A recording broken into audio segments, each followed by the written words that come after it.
Hello everyone, how are you? Hope you all are doing well. I am also good. I, CS Deepak Kevalia, starting your CS Executive Batch for Group 1. Group 1 में specially मैं आप लोगों का paper number 4 लूंगा जिसका नाम है corporate accounting and financial management. तो ये बात शुरू करने से पहले मैं आपको बता देता हूं कि सीएस एग्जीक्यूटिव में आप कब आ सकते हैं। तो सबसे पहले मैं आपको बता देता हूं सीएस एग्जीक्यूटिव में वो लोग आ सकते हैं जिन्होंने सीएसईटी क्लियर कर दिया है या फिर जो ग्रेजुएशन लेवल से डायरेक्ट एंट्री से आए हैं। अगर आप इन दोनों केस में से किसी भी केस से आए हो तो आप अभी एग्जीक्यूटिव के लिए तैयारी कर रहे हैं। एग्जीक्यूटिव का ग्रुप 1 जो है हम उसकी बात करने के लिए यहां पे आए हैं सीएस एग्जीक्यूटिव ग्रुप 1। इसमें टोटल मिलाकर 4 पेपर हैं, पेपर 1, 2, 3, 4। मैं आपका पेपर नंबर 4 ले रहा हूं। उससे पहले थोड़ी थोड़ी बातें सीएस एग्जीक्यूटिव के ग्रुप 1 के ऊपर मुझे कर लेनी चाहिए, ऐसा मुझे लगता है। तो मैं आपको बताना चाहूंगा कि 4 पेपर हैं। जैसे एक पेपर है जिसका नाम है ज्यूरिस्प्रूडेंस, मैं शॉर्ट फॉर्म में लिख देता हूं क्योंकि बाकी तो सब लोग अपना अपना बताएंगे, मैं मेरा बता देता हूं। सबसे पहला है पेपर जेआईजीएल। जेआईजीएल के बाद में एक पेपर है आपका company law.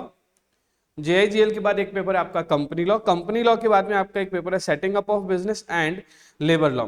Setting up of business and labour law. And एक पेपर है paper number 4 that is corporate accounting and financial management. तो आपको मैं बताना चाहूंगा कि सारे पेपर 100 मार्क्स के हैं। ठीक है, मैक्सिमम मार्क्स कितने हैं सबके? 100 मार्क्स के हैं सारे पेपर, 100 मार्क्स के हैं चारों पेपर। ठीक है, अभी आपको पास होने के लिए हर एक पेपर में 40 मार्क्स लाने होते हैं, हर एक पेपर में 40 प्लस मार्क्स लाने होते हैं। ठीक है, आपको मैं बताना चाहूंगा कि ये तीनों पेपर थ्योरी के हैं, JIGL, company law and setting up of business and industrial and labour law. मैं आपको कहूंगा कंपनी थ्योरी बेस्ड है, means to say law based chapter है, but corporate accounting and financial management fully practical chapter है। मैं आपको क्या पढ़ाने के लिए आया हूं? Corporate accounting and financial management. और पासिंग क्राइटेरिया सब में 40 से ज्यादा नंबर आने तो चाहिए, लेकिन 50+% ओवरऑल होने चाहिए। मींस टू से टोटल आपकी कितनी होनी चाहिए? 200 से ज्यादा। मतलब कि जैसे आपने किसी भी तरह से यहां पे आप ले आए 53 मार्क्स, यहां पे ले आए 60 मार्क्स, यहां पे ले आए 47 मार्क्स, है ना, और यहां पे ले आया 50 मार्क्स, तो क्या हुआ? यहां पे 53 और 47 आपके हो गए 53 और 7 60 और 40, ये हो गए आपके 100, 150, 210, आप पास हो गए। मान लीजिए कि ऐसा कुछ हो जाए कि ये जो बाकी सब पेपर है इसमें आपके कितने भी है, लेकिन यहां पे आपको आ गए 39, तो अल्टीमेटली आपकी टोटल भले ही कुछ भी हो लेकिन आप इसमें फेल हो जाओगे क्योंकि आपका जो टोटल है वो 200 से कम है। तो कहने का मतलब है कि ये आपके 4 पेपर की हम अलग अलग तैयारी करने वाले हैं। मैं आपको corporate accounting and financial management पढ़ाने के लिए आया हूं, जिसका मैं सीरीज ऑफ लेक्चर आपके सामने रख रहा हूं। हम डेमो 1, डेमो 2, डेमो 3, डेमो 4 इस तरह से यूट्यूब पे आपको मेरे सारे लेक्चर्स मिलेंगे अलग अलग सब्जेक्ट्स के। 2 सब्जेक्ट्स के अलग अलग प्लेलिस्ट मिलेगी। एक आपको प्लेलिस्ट मिलेगी corporate accounting and financial management की, दूसरी आपको प्लेलिस्ट अभी बन रही है टैक्स लॉ की। वो दोनों प्लेलिस्ट आप यूट्यूब पे जाकर और चेक कर सकते हो, यूट्यूब चैनल पे चेक कर सकते हो।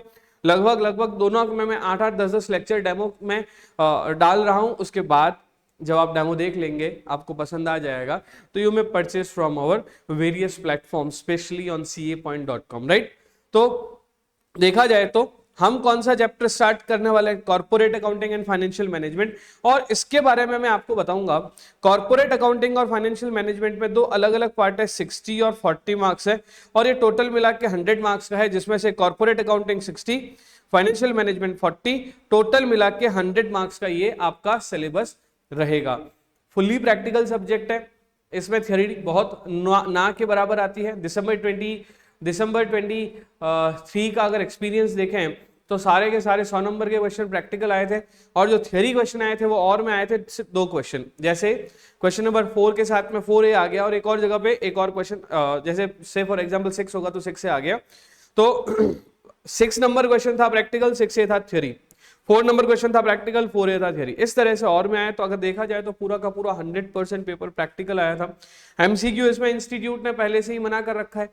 तो let's start our next video so that you can jump over the our subject that is corporate accounting and financial management। किसके लिए रिकॉर्डिंग हो रही है? एग्जीक्यूटिव के लिए रिकॉर्डिंग हो रही है। और कब तक आप कौन से सिलेबस के लिए आ रही है।